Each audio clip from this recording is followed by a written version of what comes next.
we show that in case of a first order reaction, the time taken for the completion of 99% reaction is twice the time required for 90% completion of the reaction. Log 10 की value 1 हमें provided है.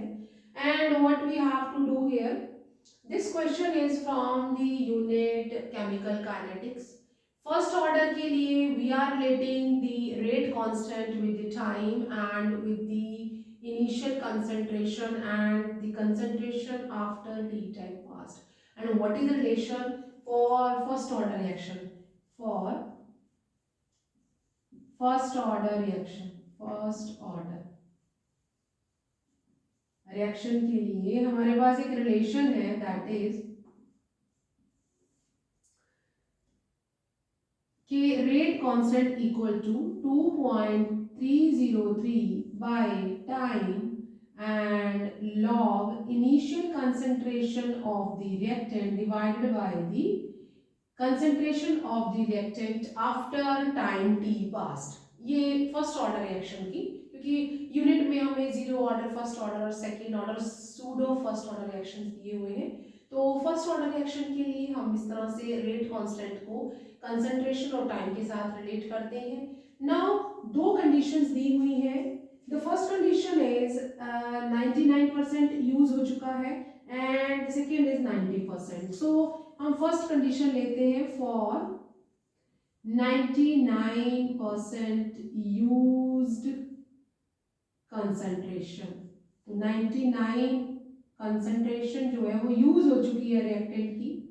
सो means जो ए not है, means जो concentration after the T time है, that is the, अगर हम initial concentration, अगर आप इनिशियल कंसंट्रेशन जो है, इनिशियल कंसंट्रेशन को ए मान लेते हैं तो फाइनल कंसंट्रेशन के 99% है, दैट इज ए में से आप 99% इस तरह से लिख लेंगे ऑफ ए यूज हो चुका है. Then what we will have, this is 100 a minus 99a by 100 and we are getting 1a by 100 and this is equal to 0.01a not. ठीक है, या जो भी a हमने लिया हुआ है.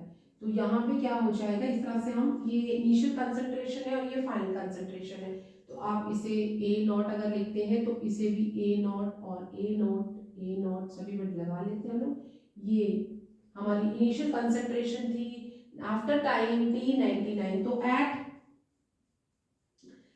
t99 इसे हम इस तरह भी लिख सकते हैं रिलेशन को, that is t equal to 2.303, rate constant नीचे आ जाएगा इस तरह से, log initial concentration of the reactant divided by the concentration of the reactant at time t past.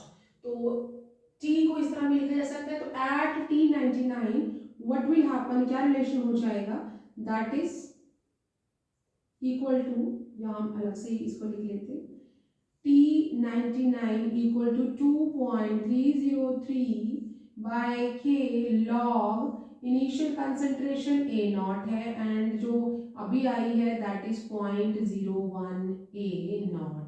इन दोनों को हम किस तरह से कैंसिल आउट कर सकते हैं, दैट विल बी 100 ऊपर चला जाएगा और ए नॉट और बाय ए नॉट हो जाएगा, ये दोनों कैंसिल आउट हो जाएंगे और ये हम इसको इस तरह से ब्रैकेट में लिख देते कि इस तरह हमने सॉल्व किया तो क्या हो जाएगा, that is which implies t99 equal to 2.303 by k log, यहाँ पे 100 रह गया, बाकी सब कैंसिल आउट हो गया. और log 100 को आप कैसे लिख सकते हैं, that is 2.303 by k log 10 to the power 2. 100 को इस तरह लिख सकते हैं. और जब हम लॉग कैरी आउट करते हैं, अगर उसके ऊपर कोई पावर है, it will come in front of log, वो लॉग से आगे आ जाएगा and we will get that is 2.303 k into 2 log 10. और बेटा log 10 की वैल्यू हमें 1 दी हुई है, तो ये क्या हो जाएगा, दिस इज 2.303 इंटू 2 बाय के. ठीक है, तो इसे आप क्या मान लो, इक्वेशन 1. और क्या है ये t99. ये हमने इस रिलेशन बना लिया। नाउ एट T90, दूसरा 90 दिया हुआ है ना, तो वहां पे जो फाइनल कंसेंट्रेशन है वहां पे ए नॉट क्या होगा, तो that is at T99 a naught क्या होगा, हमारा दिया 90% यूज हो गया, तो 90% आप इस तरह ऑफ ए लिख सकते हैं ए नॉट, तो दैट इज हम बचा कितना, ए नॉट में से आप 90 ऑफ 90% को माइनस कर दो, what you will get that 100, what you will get that is 100 a naught minus 90 a naught by 100, हम एलसीएम ले रहे हैं और ये क्या हो जाएगा that is 10 a naught by 100, और इसे इस तरह से आप काट देंगे तो what you are getting that is 0.1 a naught, ठीक है, ये मिल जाएगा आपको।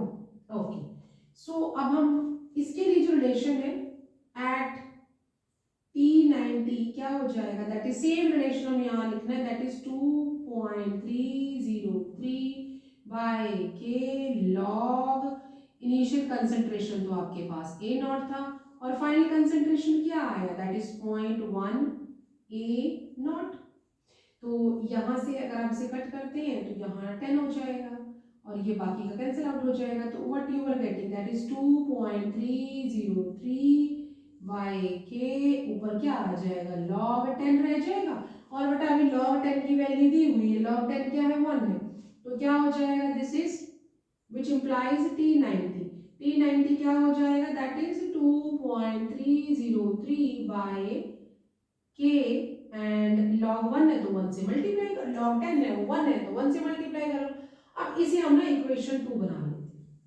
अब आप क्या करें, इक्वेशन 1 को 2 से डिवाइड करो, on dividing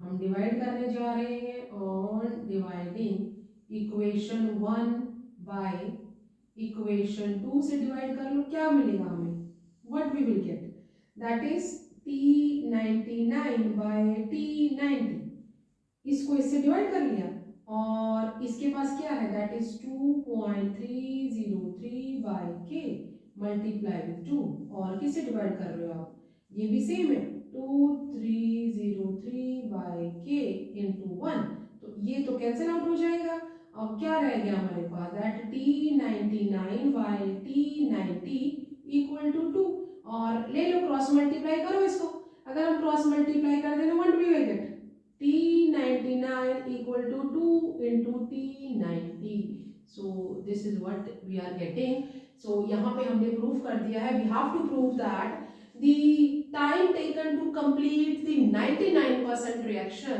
is equal to twice of the time taken to complete the 90% of the reaction. So this is the way we can solve the numerical question from the unit chemical kinetics. In my next video, let's start with the new questions. Till then, you take care and bye.